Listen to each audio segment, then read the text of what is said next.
Hello, Keegan here. Welcome to episode 2 of our topic on the history of Przewalski's horses. If you have not yet listened to part 1, then I suggest that you go back and give that one a listen before you dive into this episode so that you have some context for what we're going to be talking about. I also have a correction that needs to be made in regards to our last episode. In our previous episode, I mentioned a person named Waldemar von Falswein, and that was the incorrect name for him. His name was actually Friedrich von Falswein. The source that I was using appeared to have gotten the two men mixed up. And so upon doing some further research and digging, I realized the mistake. So I just want to correct that it was actually Friedrich von Falswein who was trading and looking for Przewalski's horses. So with that little correction out of the way, let's get started with part 2.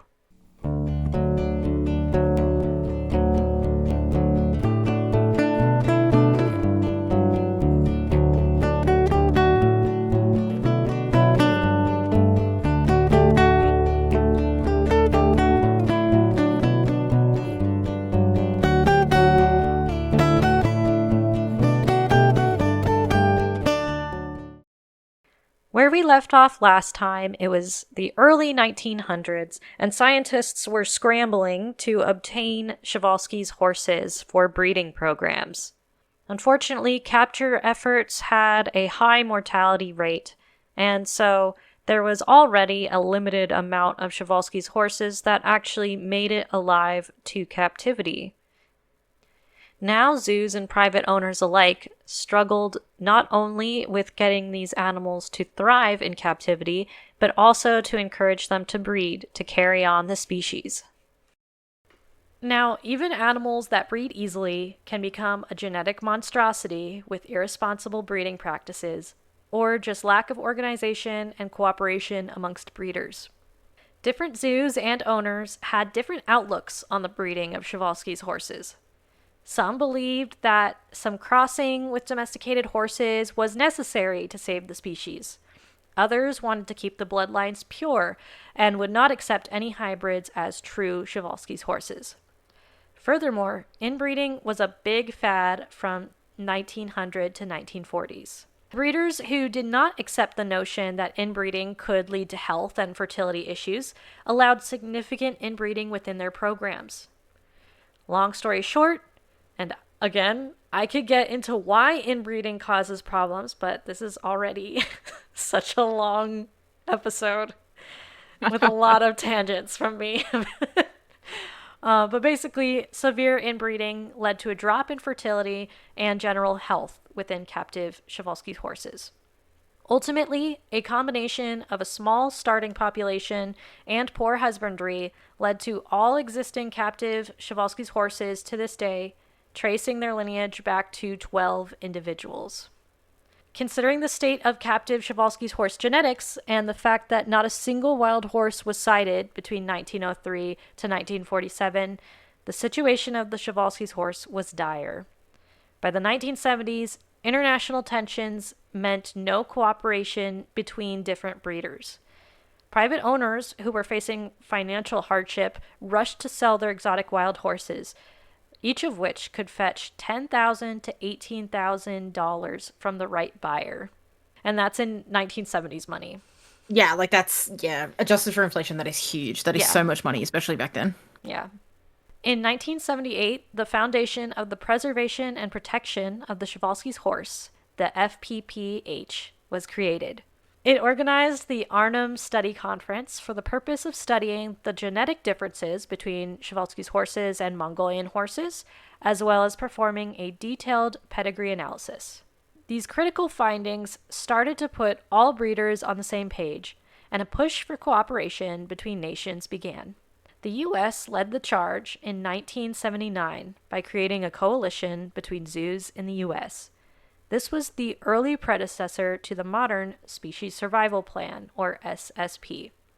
In modern times, an SSP, now I believe it reaches beyond just the US. I think it's like an international program that basically most pretty much all like endangered or even like threatened species have an SSP.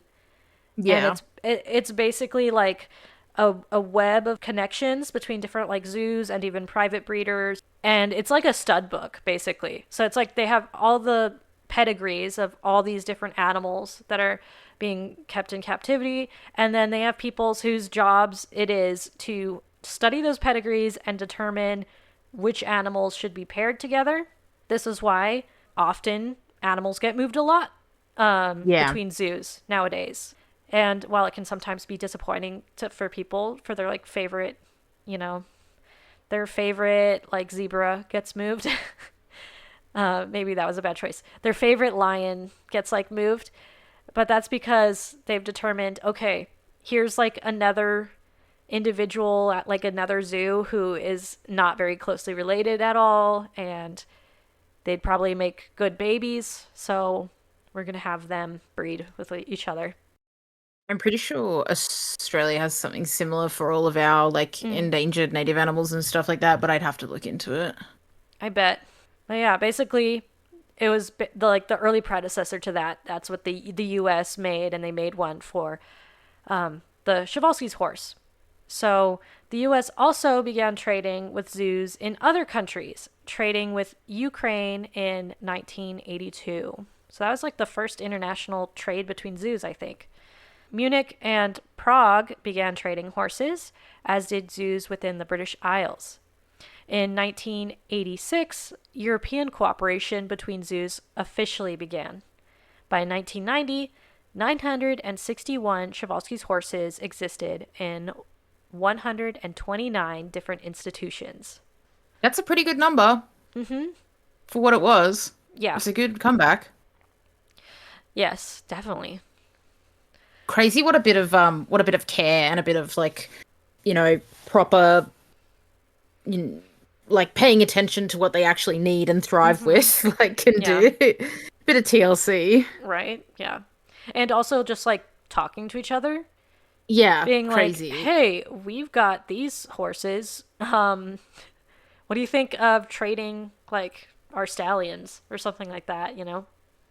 Listen, just make them the horse equivalent of Pokemon cards that go with them, and people will go nuts. Oh I my promise God, you. I love that. I Yeah. love that idea.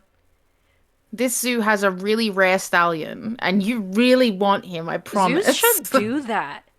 Genuinely, Zoos should make like a trading cards of their animals, and yeah, people then would go nuts for it. right, and then people could like trade the animal. Like they could go to different zoos, buy the like a booster pack of like. Yep. Oh And my there's like God. international versions Yes! that are even more exclusive. Yeah, Dude, dude, people would go nuts. get on this. I'm ready to pitch sell the this. rights to this idea to the highest buyer. Let me know. I need to contact. Happy to work with someone. Gotta contact the San Antonio Zoo. Be like, guys, I have I this have idea. this idea. I mean, they're already into Pokemon. They have someone on their staff who runs their like Pokemon Go account, and they like Oh, I bet. they're like constantly doing events and like yeah. So they got Pokemon lovers. I think this would okay.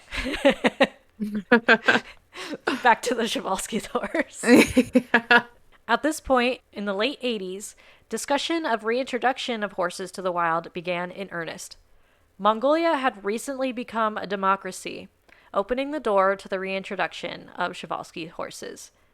On a June day in 1992, 16 Przewalski horses once again walked wild on Mongolian soil. The next day, 5 more joined them. A species that had been close to the brink so many times had finally returned home.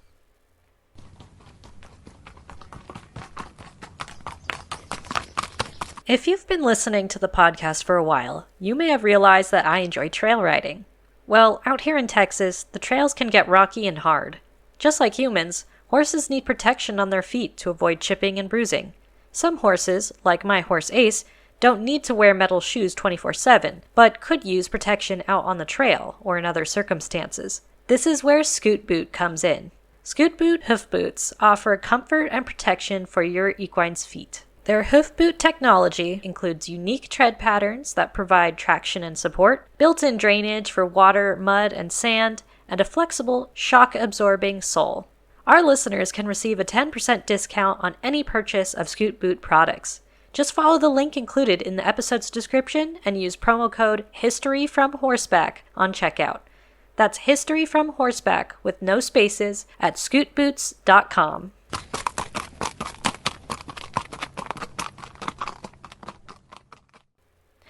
It seems that Przewalski's horse's conservation is making faster and faster progress as our understandings of ecology and genetics improve. In 2008, the first vasectomy in a wild horse was reversed. And this is where one zoo basically had like a brother who was related to like the females. So they gave him a vasectomy so that they could still keep them together and he wouldn't like, Very smart of them to perform a vasectomy instead of a castration. Yes, yeah. Yeah. Because understanding that the vasectomy is reversible and that like I assume that one of them had the forethought to be like, hey, we probably shouldn't geld him because what if we need him in the future or something like that. So good on whoever that person was. Very smart. Right? Yeah. So because then he got traded to another zoo and then they could reverse the vasectomy. So super cool. In 2012, the first successful artificial insemination of a Przewalski horse mare resulted in a healthy foal. Then in 2020, the world welcomed its first cloned Przewalski horse foal named Kurt. He was followed in 2023 by another clone named Ollie. As genetic modification becomes further advanced, I wouldn't be surprised if we begin to get Przewalski horses with genes modified to mitigate the negative effects of inbreeding. Like, you kind of mentioned before how, like, there are all these, like, biotech companies who are like, we're close to bringing back the thylacine. Yeah. And it's like, that's unlikely. But one thing that they can do with the technology they currently have, like they've proven that they can like do this now with their, with the dire wolves. The not dire wolf dire wolves. Yes, the not dire wolf dire wolves. Hank Green has like this excellent video. He only has 2 now because he then made like a people got mad at him, so he made a second video. And like what Hank Green came to kind of the same conclusion that I did, which is that these wolves are like a proof of concept, which is kind of weird to make a living animal a proof of concept, but it does show that they're capable of doing some pretty interesting and cool things with genetics that could, like, I don't think we really need for them to bring back these very long extinct species.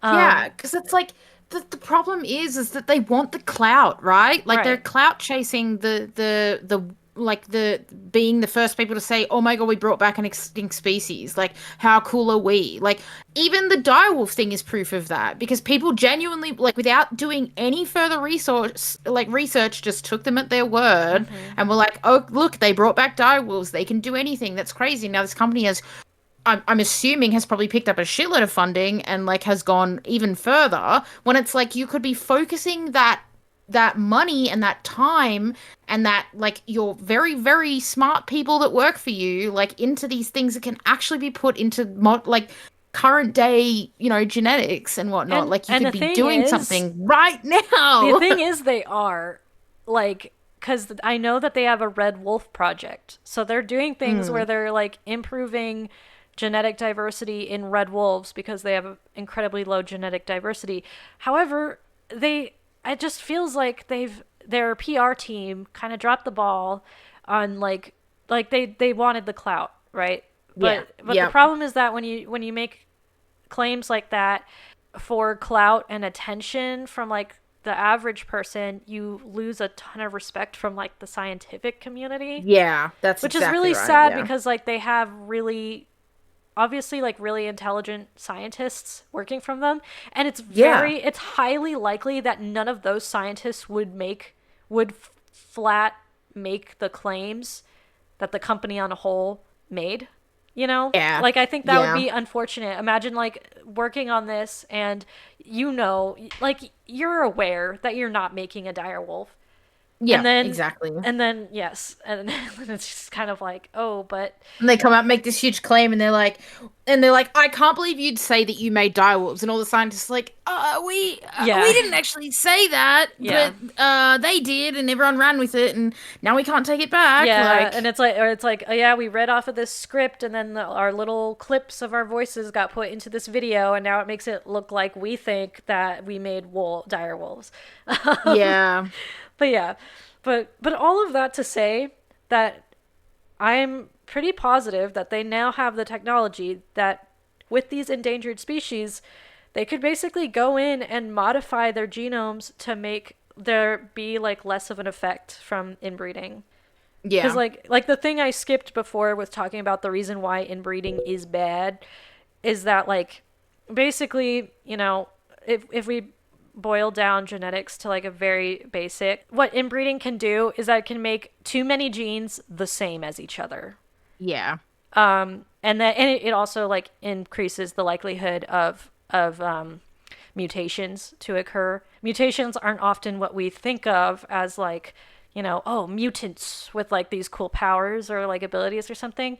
Like most of the time mutations like either change or just take out an entire part of like the genetic code, making it so that like that animal just dies. Like this random protein that was supposed to be made that's like crucial for them living, the protein doesn't get made anymore, and so now they die.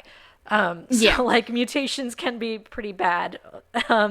Often they're actually just like don't do anything, but they also can be bad. And so like inbreeding increases the possibility of those and also just makes everything the same as each other. And so you could just go in and manually make the genes like different. And then you don't have those negative effects, even though that animal is still like technically related. Yeah, exactly. Technically its parents were siblings or something, but like it doesn't have all those like negative things passed on to it. Boiling it down to like its most simple form. So I feel like that's in our future, which is kind of exciting and cool. I'd like to see that. Especially because like it's our one like real chance of fixing a lot of the issues with things. Mm-hmm. And I think a lot of people would love to see, a lot of these extinct species or like endangered species, like critically endangered species that majorly suffer from inbreeding problems and whatnot, like back in a spot where they don't have to worry about it anymore. And it's just, it's one of those things where it's like, a couple decades ago, it would have been impossible to even think of that. Sorry, Griff is going fucking I can insane. hear him. It's okay. As soon as I mute my mic, he stops. Like, it's like he knows. Okay. But yeah, either way, like my point being, it would be so nice to not have to worry about this sort of stuff anymore, or just to sort of be able to fix it to a point where you can let nature take its course again and be pretty comfortable doing that. Mm-hmm. It's like, the reintroduction of bison back to places in Alaska, and the lot of bison that were recently taken up into the Canada, like back into like indigenous places in Canada and released as well. Like how incredible would it be to have these, wild roaming bison herds again, mm-hmm. to the point where if people did want to hunt them, that it would be no problem for them to, for people to be able to take one or two a year or whatever the hell, like sort of thing. Like, but oh my God. It's okay.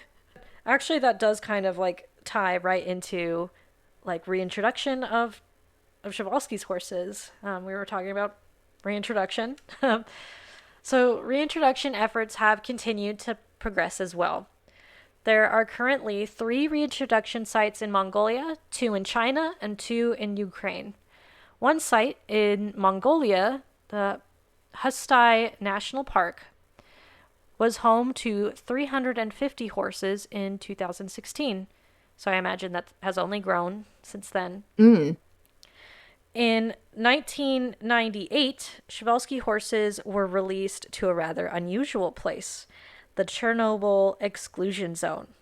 Following a nuclear meltdown in 1986, a 1,000 square mile region surrounding the town of Chernobyl has been uninhabitable to human life.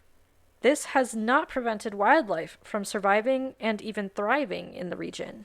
The horses that were released in the area are flourishing, with an estimated population of 150. Last year, Kazakhstan joined the list of countries with wild Przewalski horses when 2 bands were reintroduced to the steppe. Unfortunately, the modern success of Przewalski's horse conservation is not without its setbacks. One major factor in Przewalski horse extinction was a lack of habitat. While great efforts have been taken to set aside habitat for the Przewalski horse, their ecosystem continues to be disturbed. What's worse, locations that should be safe havens for these animals have been disrupted by war. The Iskania Nova Reserve in Ukraine was one of the most important sites for Przewalski horse conservation. Its use as a reintroduction site and the scientific contributions of the ecologists who worked there were pivotal to the revival of this species. However, Russian occupation of the region has led to the firing of scientific staff and the stealing and sale of some of the horses for profit. In addition, military activity has destroyed important habitat and directly harmed wildlife. One Przewalski horse has died from a Russian mine in Chernobyl. That's really sad. I didn't even think about that, which is like one of the worst parts as well. Mm-hmm. Yeah, like it didn't cross my mind until I was actually like researching it and was messaged by that person on Instagram who lives in Ukraine. And this is like a thing that happens with war a lot, unfortunately, is that like at the end of the day, we're humans, we value human life above other things. And so when it comes to like war, we're often like, okay, well, you're crying about horses, like there's also people dying. And it's like, yes, you're definitely right. And that is awful. This is just another thing added onto it. As to why it's bad. Yeah. And I suppose as well, it's like, it's really tough as well when it's something that people have put so much time and effort into the conservation, especially for it to just be, destroyed by, greed, essentially. Right. Yeah. Which is just devastating. Because, there's, like you said, it's hard to be openly sad about that when it's like, humans are losing their lives and it's a really, really awful thing. But, I can assume for the people the scientific staff that were, basically removed from what I can only assume is probably a life-changing project and something that they would put their whole heart and, and life into, that it would be really devastating to be taken off of that for reasons completely outside of your control. Mm-hmm. And I do think... not... Oh, go ahead.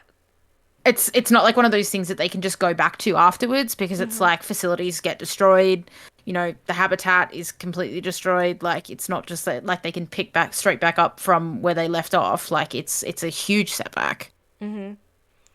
Or just like important horses. Like, yes, their population has grown quite a bit, but still, like, you've got like important individuals that are being like stolen and sold and who knows where they're ending up. And which is like also not good. And I feel like something that I've come across a couple of times in like different like history research as well as just learning during like my degree and that sort of thing. And also I took like quite a few like Native American studies classes, and this is a common theme, unfortunately, is that like there's a bunch of different types of violence that you can commit, right, against people. Yeah. And one type of violence that doesn't really get talked about that much is how when you live in a place, especially if it's somewhere that isn't super developed, you get this really close relationship with the place, like with the natural setting. So you get that relationship with the animals that live there. You get a relationship with the plants, with the landscape in general. And so when you destroy that environment, when you kill the animals that live there, when you like poison the water, when you poison the earth to the point where they can't live on it anymore, that is its own form of violence. And that often gets kind of pushed under the rug as not as bad. But it still is violence. and it can be devastating to groups of people, and it can be devastating to their identity.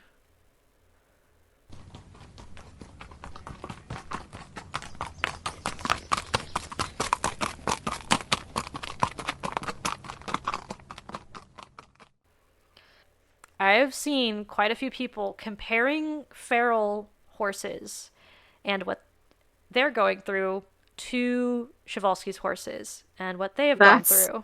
It's so wild.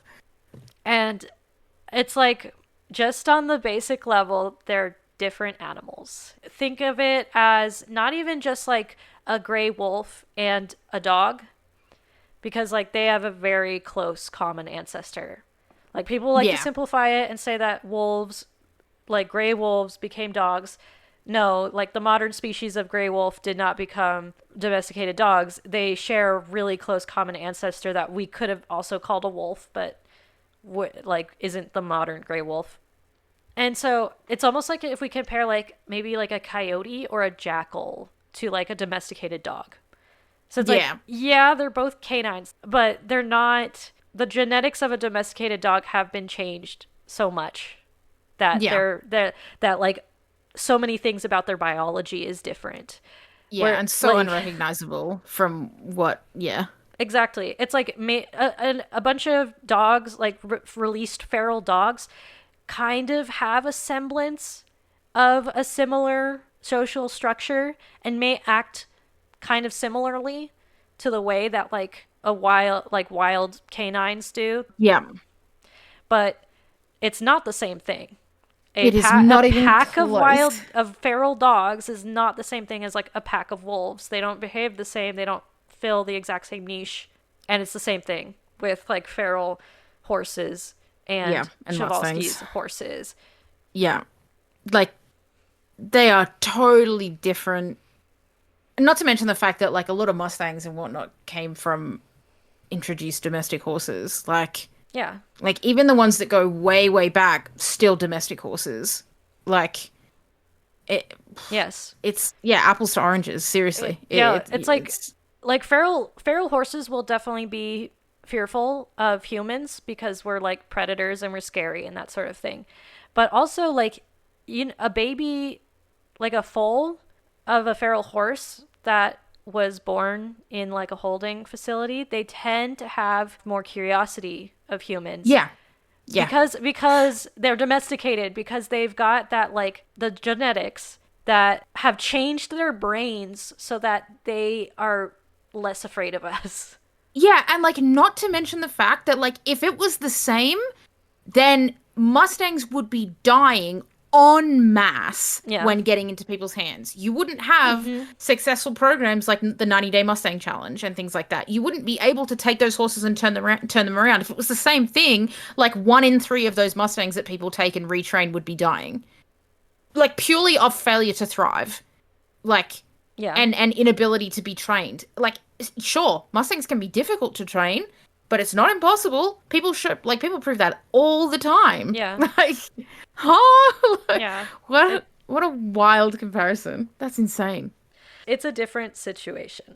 Przewalski's horses are not feral horses. They're not one and the same. They're different. They behave so much differently. Like Przewalski's horses are just so wary of humans.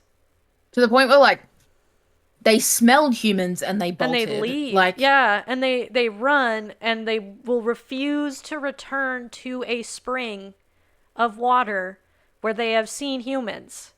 Which is like one of the reasons why they were dying off. I don't even know if they would go back to it if it was like the last watering hole for them, to be honest. Yeah. They would choose death. Like And it's like the modern ones that have been reintroduced and now like have been living a wild life out in there, they have gotten a little bit more used to humans because of ecotourism and because they're not being like actively hunted all the time. But they are still really wary of humans. They'll refuse to come down to drink at like certain time periods because they know that there's more people around then. And they'll wait until there's like very few people around. So they're not, yeah, they're just, they're not the same as domesticated horses. Yeah.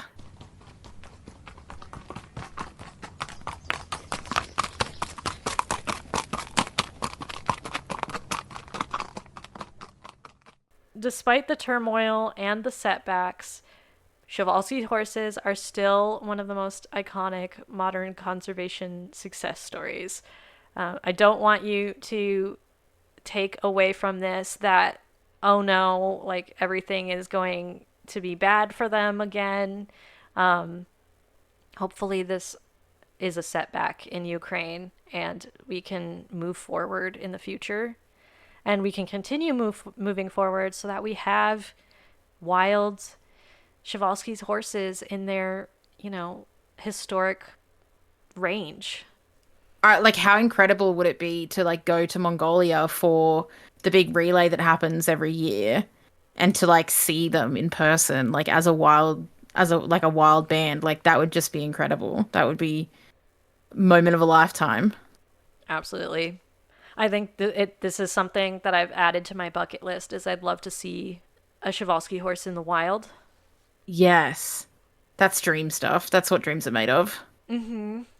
If you would like to help the Przewalski horse, there wasn't like a specific kind of organization that was like taking donations that I could find. Like I was trying to find for the Foundation for the Preservation and Protection of Przewalski horses. I was trying to see if there's a way to donate to them.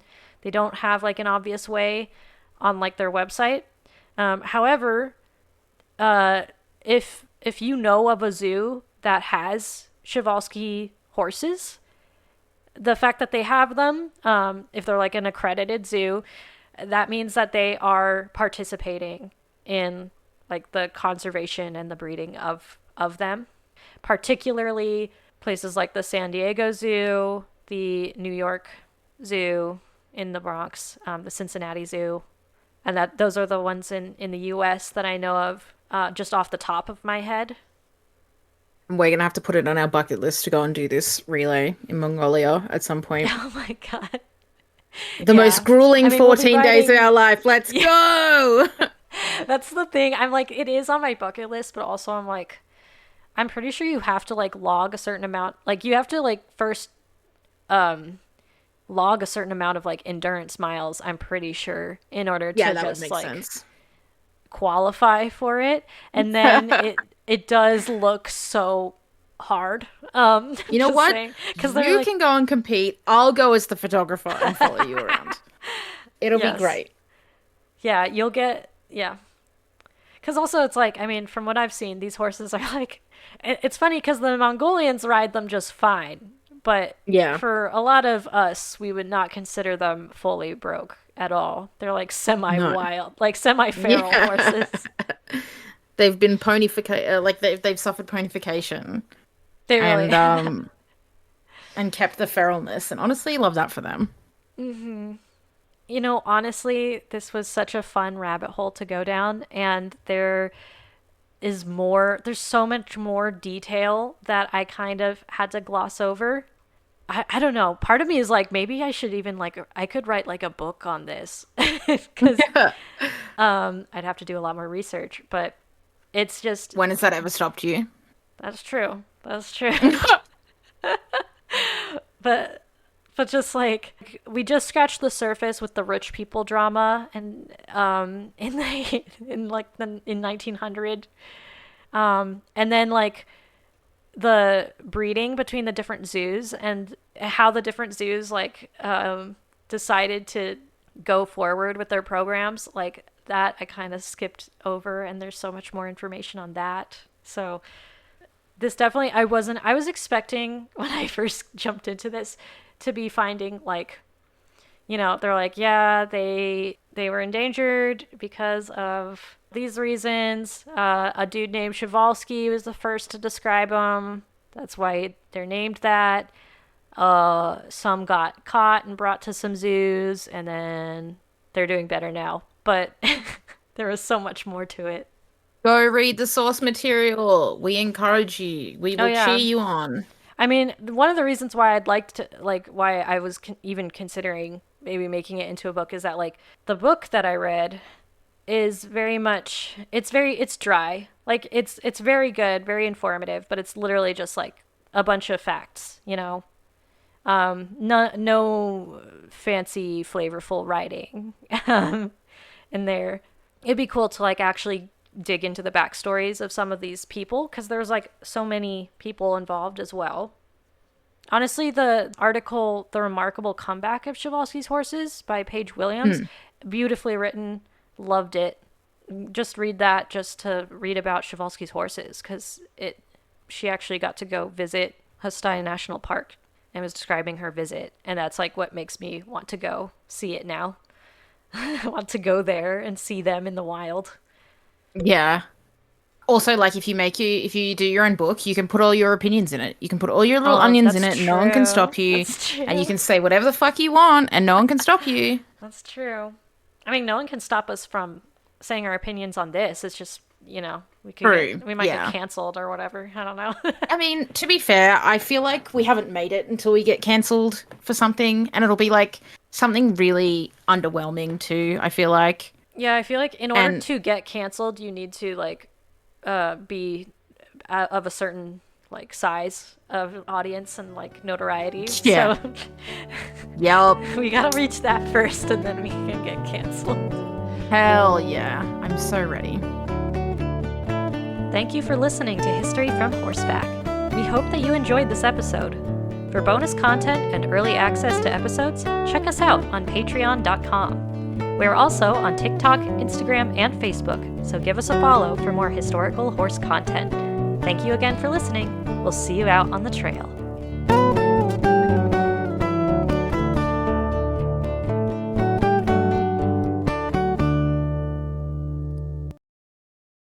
We'll make a new like spin-off series called Keagan and Keely's Controversial Takes. Yeah. Or hot takes. Yeah, and some of it will be like the most lukewarm stuff, but it's also like we don't want to risk it. It really is like mostly lukewarm, but we don't. Yeah, exactly. But like it's like a scary place. Yes.